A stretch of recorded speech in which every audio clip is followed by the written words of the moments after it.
What's up, guys? Welcome back to Libertalia Game Supply. I've got an update for the water control deck that I did a profile for about a week and a half ago. I was waiting for some stuff to come in the mail to do this little update, so I won't run through the whole deck list like piece by piece again. I'll just show you the changes that were made to the main and the extra, just to add in some different play options. So I'll just cut to the monster lineup here quick. Alright, so for the monsters, the changes that were made were the Infernal Queen Salmon and the Ice Jade Tremora. I cut them out. They just weren't working as well as I wanted them to work, and I needed to make room for the shark stuff here. The main monster lineup stayed the same. I think this is perfect.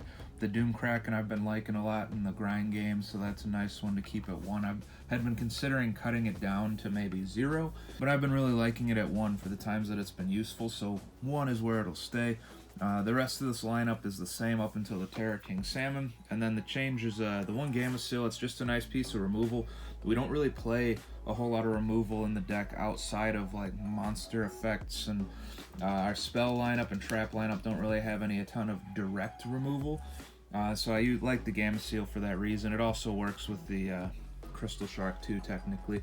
And then the Shark package, I like this a lot. I think it's Barely Yu-Gi-Oh! Posted his list using the Shark package, and I really liked the little play you can use to make this guy the C101 going second to steal a couple monsters. So I'll show you that at the end. But basically how these work is, if you have a water monster in the field, the Abyss Shark can special summon itself to your side of the field from the hand. When it does this, it'll search your Crystal Shark. Your Crystal Shark can target a water monster on the field, and that can be either side. So the Gameciel kind of works in that way, where if you give them the Gameciel and you have the Crystal Shark, it cuts that monster's attack in half to summon itself.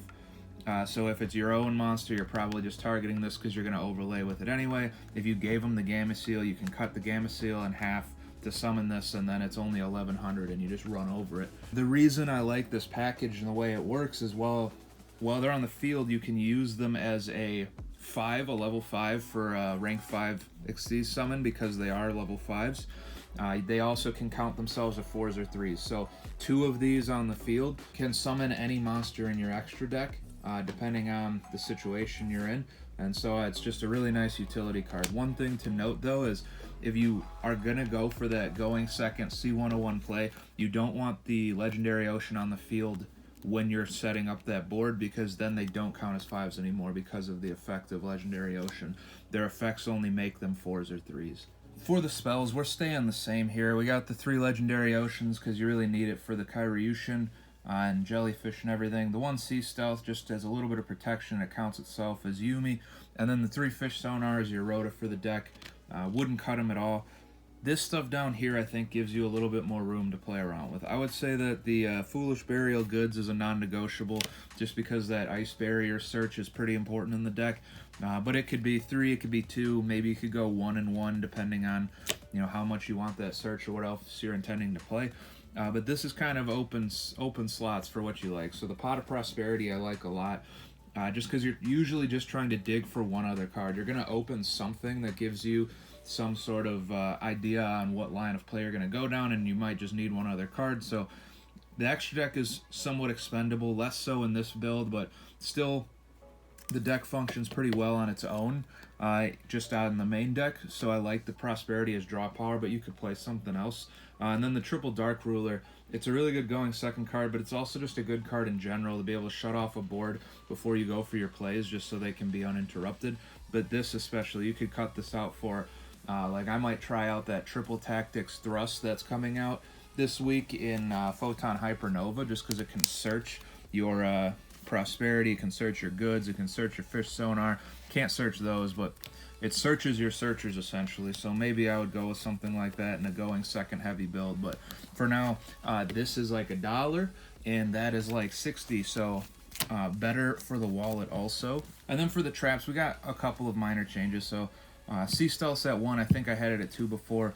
It's fine at 1 or 2. I've been going back and forth. It's usually like a free spot where if I want to fit one more copy of something else, I'm fine to drop it to 1 to fit that in. And in this case, it ended up being Ice Barrier. I had it at 1. I think it's still fine at 1. 2, I like it as a back row card, especially I've been playing the deck as a little bit more focused on trying to control and grind versus going for the Fortress Whale OTK deal.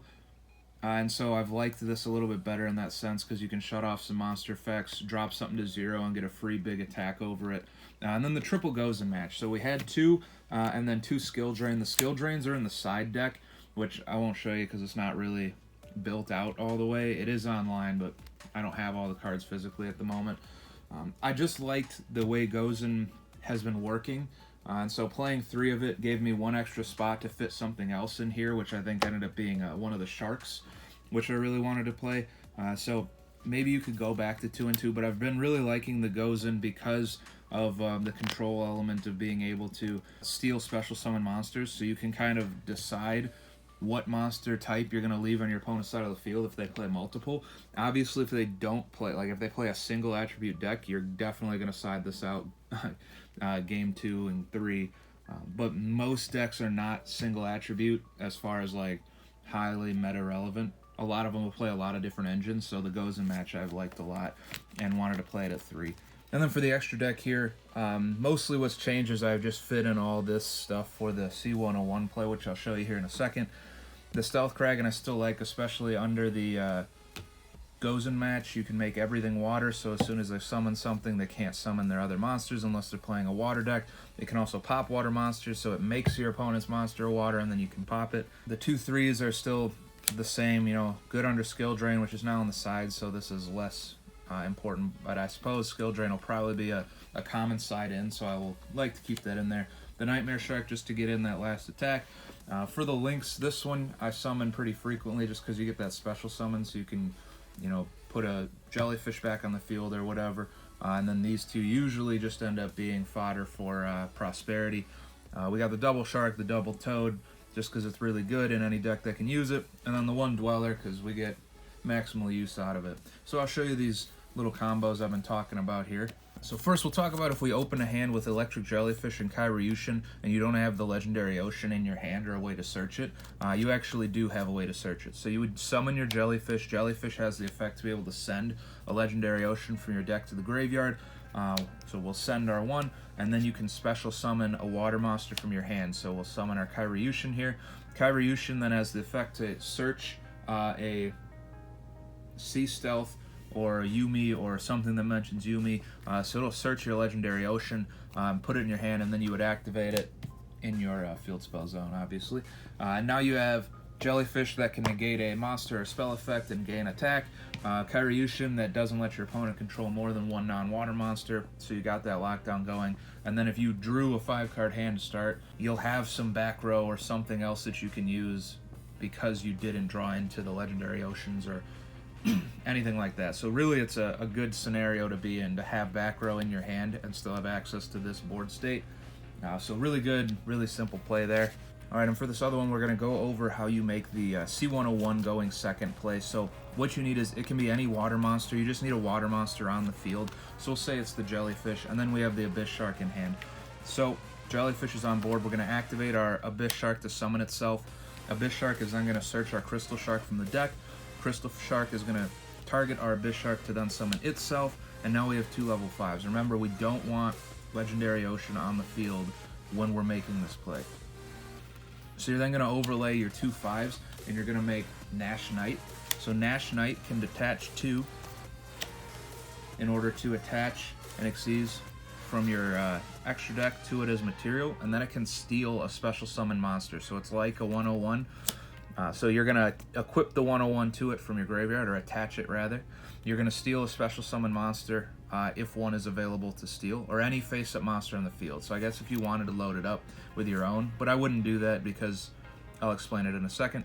But you could steal 1, so it counts as removal. Remember, this is going second is going to get you your most valuable play out of it. Then you're going to overlay for your CXZ's Nash Knight. And CXZ's Nash Knight can detach 1 in order to attach the C101 from your extra deck to it. And then the C101 can steal 1. So by going through this line of play, you can steal 2 special summon monsters. Now the reason you didn't want to load up your own, your own Xyz with your own monster is because during your opponent's end phase, this will all die.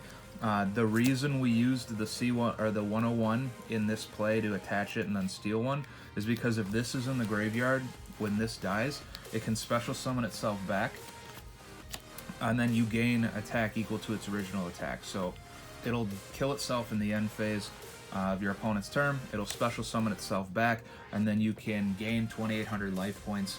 Also, it doesn't require materials to steal special summon monsters. So on each of your turns that you have it on board, you can steal another special summon monster. Odds are you're not going to have it for more than 1 or 2 turns because it's a threat, so they're going to try to remove it, but really, really cool play. I've changed like the whole monster lineup just to be able to play this stuff. It's fun to play the anime cards sometimes, you know. So, but that'll wrap it up for this little update here. Hopefully it was interesting. You guys learned a little something. I would love for you all to try it out, see how you like it, see if there's any other innovations you can think of that you want to share with the community here. Thank you again for checking it out. Happy deck building. I'll see you guys in the next video.